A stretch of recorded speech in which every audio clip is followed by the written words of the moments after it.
Embrapa Trigo tem pesquisado em seus laboratórios nematóides específicos para insetos, especialmente as pragas que têm uma fase da vida no solo, como corós e esternecos. Os nematóides estudados pertencem aos gêneros Steinernema e Heterorabidites. São vetores de uma bactéria que é fatal apenas para os insetos, daí o nome nematóide entomopatogênico.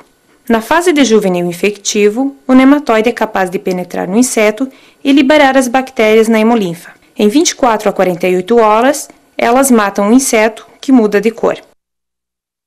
Os nematóides se alimentam do inseto e das bactérias que nele se multiplicaram. Completam 2 a 3 ciclos desde ovo até adulto, passando por 4 fases larvais. Quando se esgota o alimento, o juvenil infectivo correspondente ao terceiro estágio larval engole algumas bactérias e abandona o cadáver. Esta fase do nematóide é a única adaptada para sobreviver fora do inseto e para infectar suas presas. A seguir, são apresentadas técnicas básicas utilizadas na Embrapa Trigo. Obtenção de nematóides. Obtém-se isolados de nematóides a partir do solo, usando insetos sensíveis aos nematóides, como os tenébrios. Estes insetos são cobertos com solo úmido, mas não encharcado, para permitir a sobrevivência e deslocamento dos juvenis que vão infectar os insetos. Identificados, os recipientes vão para a incubação por 7 a 10 dias em câmara com 23 graus Celsius. Insetos mortos, mas não putrefatos, são lavados em água ou em hipoclorito de sódio a 0,1%. Monta-se a armadilha de White, que consiste de papel germiteste, sobre um suporte. Coloca-se água apenas para cobrir o fundo da placa e deixa o inseto incubando para verificar a possível saída de nematóides. Os juvenis infectivos saem em 10 a 20 dias, descem pela ponte de papel e são recolhidos na água durante uma semana. É necessária a confirmação de virulência do isolado em novos tenébrios. Usa-se 300 microlitros de suspensão em placa com papel germiteste. Em seguida, os tenébrios são incubados a 23 graus Celsius e os insetos mortos são colocados em armadilhas de White. A nova suspensão de juvenis é vertida em copo de Becker. Com o objetivo de diminuir as bactérias e os resíduos do inseto, dilui-se a suspensão com água e se espera a sedimentação dos nematóides. Após 30 a 60 minutos, elimina-se o sobrenadante, cuidando para não perder os nematóides. Novas diluições são feitas até se obter suspensão límpida. Após a sedimentação dos juvenis, verte-se de novo o sobrenadante, mantendo os nematóides. A suspensão obtida é usada para armazenar em nitrogênio líquido e em câmara fria. Para a criopreservação, retira-se 2,5 ml com cerca de 5.000 juvenis infectivos. Conservação dos juvenis infectivos em câmara fria. O restante dos nematóides é usado para testes ou para coleção ativa. Eles são colocados em garrafa de cultura de tecido, incluindo-se uma esponja para auxiliar na manutenção dos juvenis infectivos. Identificado, o nematóide é armazenado a 15 graus Celsius por 2 a 3 meses. Renovação da coleção. Para multiplicar novamente os nematóides armazenados, coloca-se a espuma em placa de Petri, adiciona-se um pouco de água e se aperta a espuma para retirar os juvenis infectivos. Inocula-se tenébrios com 20 a 30 nematóides por larva para obter maior produção. Conservação dos juvenis infectivos por criopreservação.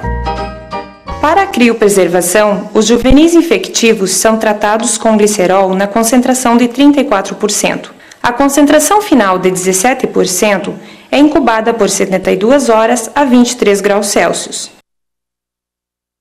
Forra-se um funil de Buchner com papel germiteste e sobre ele se coloca papel Whatman, número 1 ou 42. Os juvenis incubados com glicerol são vertidos no filtro sob vácuo e lavados com metanol 70% a 23 graus Celsius. O filtro impregnado com juvenis é colocado em placa em contato com gelo, com 5 ml de metanol 70% previamente resfriado, onde fica incubado por 10 minutos.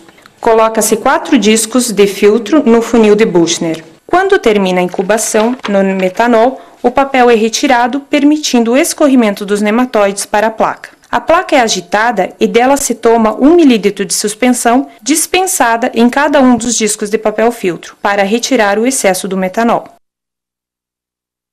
Em um criotubo, se coloca um disco de papel filtro com nematóide e com tampa provida de anel de silicone, fecha-se o tubo hermeticamente. Repete-se a mesma operação para as 4 amostras que são colocadas em gelo.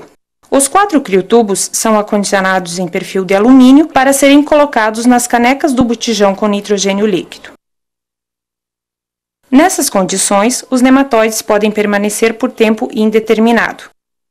O funil de Buchner é descontaminado com água fervente. Contagem direta dos juvenis infectivos. Para fazer-se a contagem dos nematóides armazenados, esses são vertidos em becker pequeno para homogeneizar a suspensão. Usa-se 4 retorno antes da retirada de 20 microlitros. Este volume é aplicado sobre a placa de Petri na lupa. Para as outras 6 gotas, basta apenas um retorno entre beckers.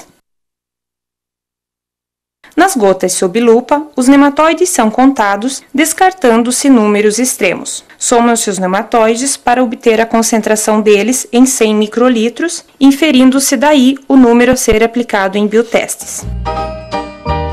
Isolamento de bactérias simbióticas.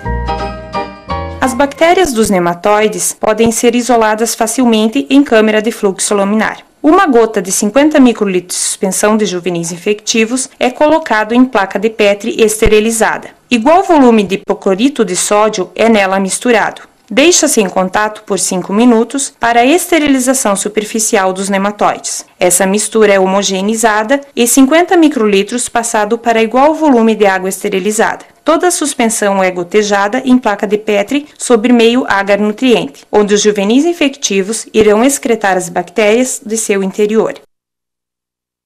3 a 5 dias depois, a 23 graus Celsius, as bactérias já podem ser isoladas.